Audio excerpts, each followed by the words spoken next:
हजुर कालीकोट जिल्लाको पलाता गाउँपालिका वडा नम्बर 3 मा बस्ने बुवा शङ्ख बहादुर र स्वर्गीय आमा काली बमको कोखबाट जन्मिनु भएका छोरा अधिराज बम अनुभव। उहाँको चौथो देउडा गीत वाचन कठै मेरा जन्मभूमि।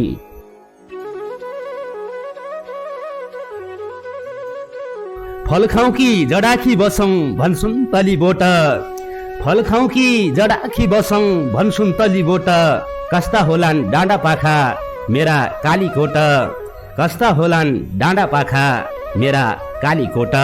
कठै कठ रवि दाई पक्राउ गर्या ऋण खायो भनी, रवि दाई पक्राउ गर्या ऋण खायो भनी, बुवा मेरा बाटो हेर्दा होलान् छोरा आयो कि भनी, बुवा मेरा बाटो हेर्दा होलान् छोरा आयो कि भनी।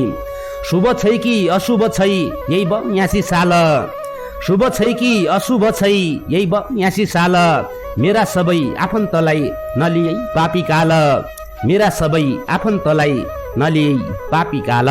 कठै कठ दसैँका जमरा कठै घामले सुकी जान्ना, दसैँका जमरा कठै घामले सुकी जान्ना, दुनियाँका छोरा कठै घर पुगी जान्ना, दुनियाँका छोरा कठै घर पुगी जान्ना। मुवा स्वर्ग बुवा घर दसैँ ती आउँदैन, मुवा स्वर्ग बुवा घर दसैँ ती आउँदैन, तम्रो छोरो परदेशी छ जमरा लाउँदैन, तम्रो छोरो परदेशी छ जमरा लाउँदैन। कठै कठ फुलेका हजारी फुल म पनि लाउने हुँ, फुलेका हजारी फुल म पनि लाउने हुँ, पर्खी बस्नु मेरा बुवा अर्को साल आउने हुँ, पर्खी बस्नु मेरा बुवा अर्को साल आउने हुँ। कठै कठ हस्त धन्यवाद।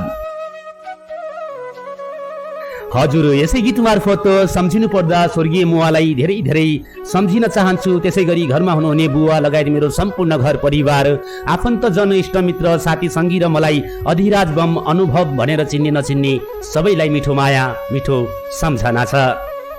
यो गीतको शब्द सिर्जना अधिराज बम अनुभव, वाचक कान्छा लोकेन्द्र बम।